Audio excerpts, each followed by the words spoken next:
आज हमारा क्वेश्चन है, इंग्लैंड में कानून के शासन पर एक नोट लिखो या कानून के शासन की आलोचनात्मक व्याख्या करो। ये बड़ा इंपॉर्टेंट इंग्लैंड पर क्वेश्चन है। अगर इंग्लैंड पर क्वेश्चन आने के चांसेस हो तो इंग्लैंड में हमारा सर्वोच्च न्यायालय की बजाय कानून के शासन आता है, क्योंकि इंग्लैंड में सर्वोच्च न्यायालय का निर्माण बाद में हुआ था, लेकिन इंग्लैंड में कानून का शासन शुरू से ही लागू किया था।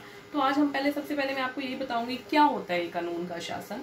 सबसे पहले इसका अर्थ बताएंगे। हम सब जानते हैं, हमने इंग्लैंड की संसद की विशेषताएं पढ़ी हैं, जो भी संविधान की। तो इंग्लैंड का संविधान क्या है? अलिखित संविधान है। तो वहाँ पर कुछ भी लिखित रूप से नहीं है। तो जहाँ पर कोई चीज लिखित रूप से ना हो तो वहाँ पर बड़ी प्रॉब्लम्स आ सकती हैं। नागरिक के अधिकारों के संबंधित कोई भी व्यक्ति, कोई भी संस्था, कोई भी सैनिक, कोई भी सरकारी अधिकारी नागरिक के अधिकारों का हनन कर सकता है। तो नागरिक के अधिकारों की रक्षा के लिए वहाँ एकमात्र एक उपाय रखा गया कि वहाँ पर क्या किया गया? कानून के शासन की व्यवस्था की गई।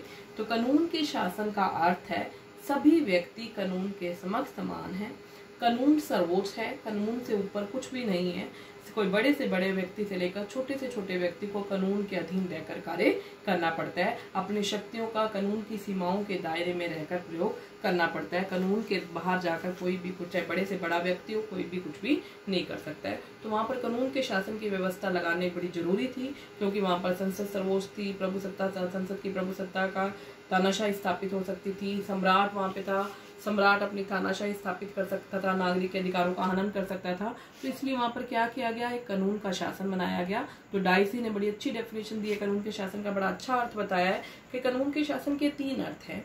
कानून की सर्वोच्चता, मतलब कानून सर्वोच्च है, कानून से ऊपर कुछ भी नहीं है। संविधान भी जो है, संविधान की रक्षा का एकमात्र सर्वोच्च टूल है, जो हमारे पास इक्विपमेंट है, वो क्या है? कानून है।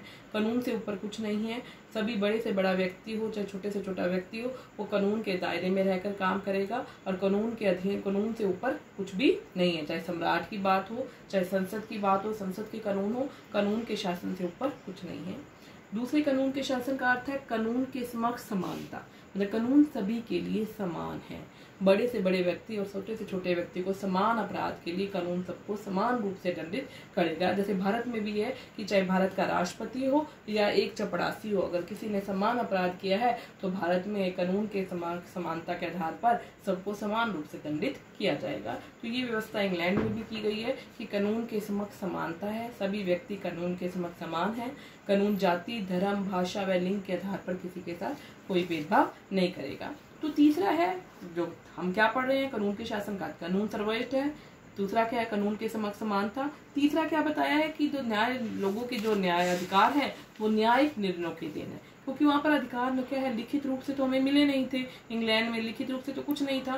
तो जो भी अधिकार थे, जो भी न्यायालय निर्णय देगा कानून के शासन के अधीन, वो नागरिक के अधिकारों से जुड़ते जाएंगे। तो नागरिक के जो अधिकार हैं वो लोगों के न्यायिक निर्णयों की देन है, न्यायिक निर्णयों का ध्यान है। तो ये था हमारा वहां पर इंग्लैंड में कानून का शासन। मतलब कानून के शासन का अर्थ क्या है कि कानून सर्वोच्च है, कानून से ऊपर कुछ नहीं है, कानून के समक्ष समानता है, कानून जाति, भाषा, धर्म, लिंग के आधार पर किसी के साथ कोई भेदभाव नहीं करेगा और नागरिक के जो अधिकार हैं वो न्यायिक निर्णयों की देन है। तो ये डाइसी ने बड़े 3 अर्थों में, 3 बातों में हमें कानून के शासन का सही मायने में अर्थ बताया और विशेषताएं बताई कि कानून का अर्थ क्या है।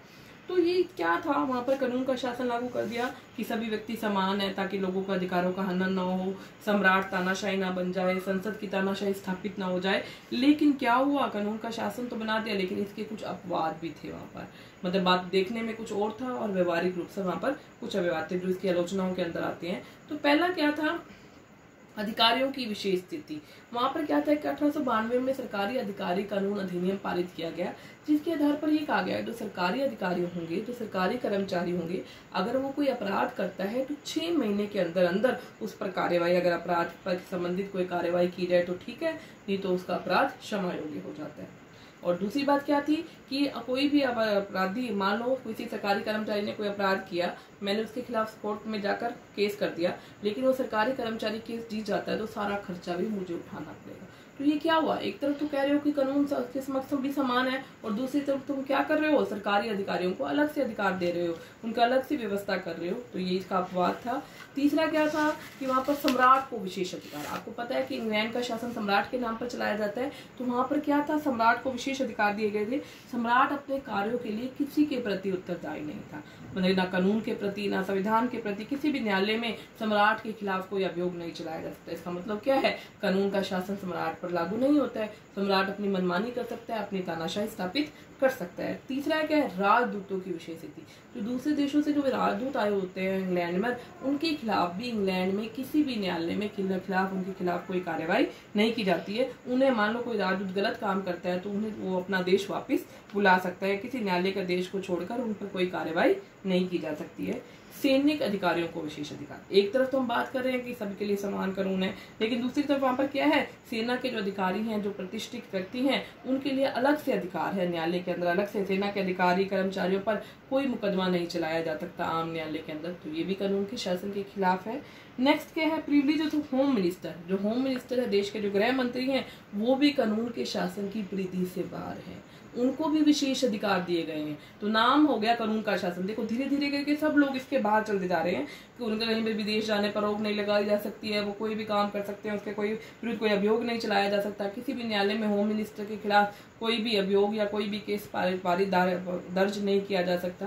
तो इसका मतलब क्या हुआ, होम मिनिस्टर भी वहाँ कानून के दायरे से बाहर हो गया। देखो सम्राट भी बाहर, सरकारी अधिकारी भी बाहर, और उसके बाद राजदूत भी बाहर है। अब मैंने आपको क्या बताया, होम मिनिस्टर भी बाहर है। उसके बाद है न्यायाधीशों की विशेष स्थिति। न्यायाधीशों को भी इस सीमा से बाहर रखा गया। न्यायाधीश जो इंग्लैंड के न्यायाधीश के विरुद्ध किसी भी कार्य के खिलाफ कोई भी किसी भी न्यायालय में अपील नहीं कर सकता है। न्यायाधीश भी बाहर आ गए। संसद के सदस्यों को विशेष अधिकार दिए गए हैं। जब तक वो संसद के सदस्य हैं, उनके खिलाफ कोई कार्यवाही नहीं की जा सकती है। उनको एक विशेष अधिकार है कि उनको कोई संसद के सदस्यता के दौरान उन्हें गिरफ्तार नहीं किया जा सकता किसी भी मुकदमे में। तो इसका मतलब उनको भी विशेष अधिकार दिए गए हैं। उसके बाद नागरिक के सभी अधिकार जो है न्यायिक निर्णयों की देन नहीं है। और एक सबसे बड़ी चीज वहां पर क्या है, अलग तरह के न्यायालय हैं।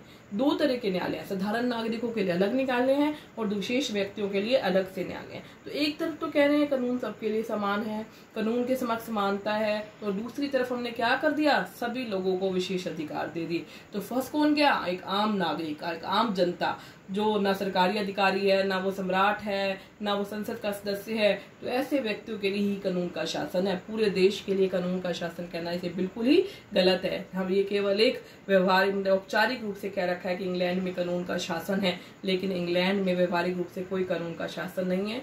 आम व्यक्ति के लिए अलग कानून है और बड़े लोगों के लिए अलग से कानून है। उन्हें कानून के शासन के दायरे से बाहर रखा गया। तो ये वहाँ की सबसे बड़ी आलोचना है। ठीक है बेटा।